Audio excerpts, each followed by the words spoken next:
Baik pemirsa, kita akan lanjutkan pembahasan malam hari ini bahwa tempat yang aman menjadi hal yang wajib kemudian nampaknya saat ini dihadirkan sebagai salah satu upaya pemulihan. Pak Abdul, kalau kita lihat level kerusakannya ini kan berbeda-beda ya Pak, dari satu wilayah dengan wilayah lain, kemudian karakteristiknya dari satu kampung dan kampung yang lain juga berbeda. Termasuk juga bagaimana Pak upaya-upaya penanganan di wilayah-wilayah yang masih terisolir karena kerusakan dari infrastruktur yang terjadi. Oke, saya akan jawab dulu tentang kawasan yang terisolir ya. Dalam artian kawasan terisolir ini adalah kawasan yang sehingga saat ini itu masih sulit untuk ditembus dengan jalur darat. Yaitu secara umum saat ini ada Benar Meriah, Aceh Tengah, dan Gayo Luas. Nah ini untuk tiga kabupaten kota ini, untuk dukungan logistik itu tetap masih bisa dioptimalkan. Contohnya untuk kawasan Benar Meriah dan Aceh Tengah itu meskipun akses daratnya saat ini masih terputus, tetapi ada bandara Rembele di situ yang bisa kita dropping untuk jadi posko logistik lapangan yang kemudian dari bandara Rembele itu akan didistribusi ke dua kabupaten Benar Meriah dan Aceh Tengah. Seperti halnya siang ini kita bawa satu kargo khusus untuk tambahan refilling logistik dasar dan bagi Benar Meriah dan Aceh Tengah. Nah, kemudian sebenarnya kalau misalkan akses darat ini sudah bisa kita buka, khususnya dari jalur timur atau jalur barat. Jadi koridor utama transportasi Aceh ini ada dua.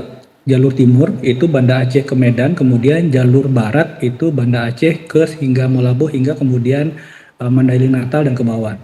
Nah, untuk jalur timur Medan Banda Aceh ini sebenarnya sudah bisa terhubung meskipun satu jembatan itu Awe Getah itu masih jembatan sementara sambil berjalan jembatan Kutablang yang saat ini sudah berprogres 70%. Kalau jembatan Kutablang ini selesai kita pulihkan, saat ini mobilisasi masyarakat yang masih melewati jembatan sementara ini akan lebih lancar. Kemudian untuk jalur barat itu sebenarnya sudah relatif pulih. Tetapi dari jalur barat dan timur ke kawasan tengah, khususnya Aceh Tengah, Benar Meriah dan Gayo Luas, ini yang masih terputus di beberapa titik. Oke. Kementerian PU sudah menyampaikan bahwa target pemulihan akses darat ke tiga kabupaten kota ini akan selesai maksimal di 30 Desember. Nah, kalau 30 Desember akses darat ini sudah pulih, maka sisa yang harus kita percepat untuk bisa memulai semua kegiatan itu hanya tinggal satu, untuk energi, khususnya listrik. Karena pemulihan PDAM juga bergantung sama listrik, pemulihan akses komunikasi BTS juga bergantung dengan listrik, tetapi kalau misalkan akses jalannya sudah tersambung, maka mobilisasi komponen-komponen yang digunakan oleh PLN masuk ke dalam kawasan yang sebelumnya terputus ini itu akan lebih gampang. Target kita memang sebenarnya akhir Desember itu jalan utama provinsi penghubung kabupaten kota itu sudah terhubung semua.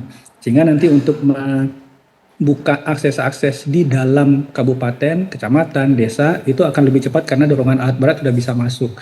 Kemudian kalau ini sudah terhubung, maka target pemulihan listrik juga tidak lama dari itu karena saat ini gardu utama sudah tersambung di sektor timur, tinggal sinkronisasi sehingga nanti yang saat ini masih pemadaman bergilir, masih 80% ini dan lain-lain ini bisa segera dipercepat. Dua sektor ini pulih, akses darat dan listrik pulih, itu untuk roda ekonomi sudah bisa berjalan karena logistik sudah mulai lancar, energi sudah bisa kembali pulih.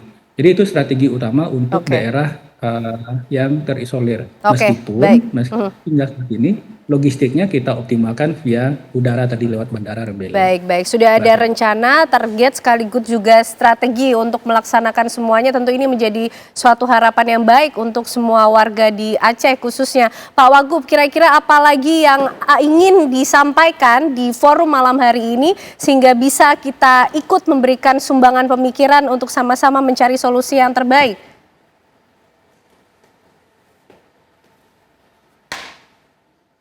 Pak Wagub, kami belum bisa mendengar suara Pak Wagub.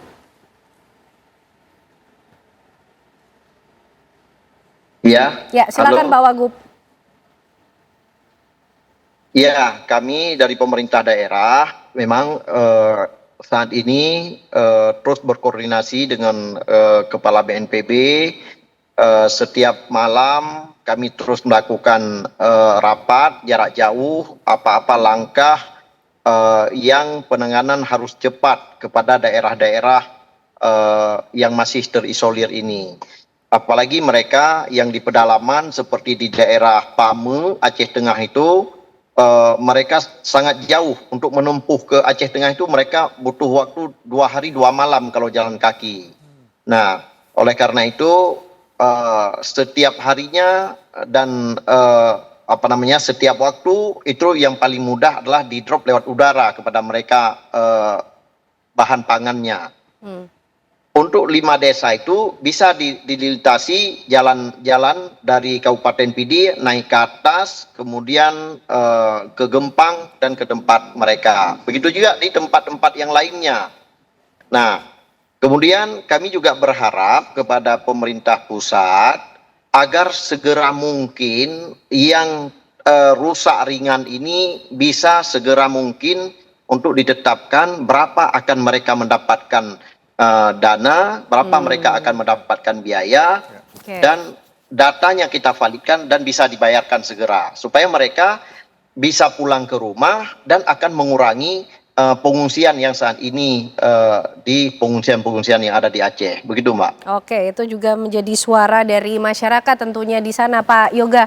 Mungkin apa kira-kira suggestion yang bisa diberikan, Pak, sebagai satu upaya bersama melakukan pemulihan untuk Sumatera? Ya. Yang pertama tentu dalam waktu dekat ini kan ada perayaan Natal dan kemudian puasa dan Ramadan ya. Saya harap kita berharap di 2 momentum ini tanggap bencananya sudah bisa segera selesai ya. Kita berharap pada saat merayakan Idul Fitri misalnya semua tanggap bencana benar-benar sudah pulih semua, sudah bisa selesai supaya kita bisa langsung masuk ke tahap kedua yaitu pemulihan. Nah, pemulihan tadi yang dikatakan BNPB ini kan semua dalam tanggap bencana listrik sama jalan-jalan, oke. Ya. Tapi bagi pemulihan 1 tahun ke depan kita mau ngapain, ya? Yang tadi bicara huntaranya, penataan kawasan yang akan dibuat, terus bagaimana dengan kawasan yang terdampak. Ini kan perlu proses ya. Ini yang saya bilang 1 tahun depan kita mau ngapain. Ini penting untuk disosialisasikan kepada masyarakat. Setelah itu kita juga harus punya target yang ketiga, yaitu 5 tahun ya. 5 tahun ke depan ini dengan proses yang akan dilakukan.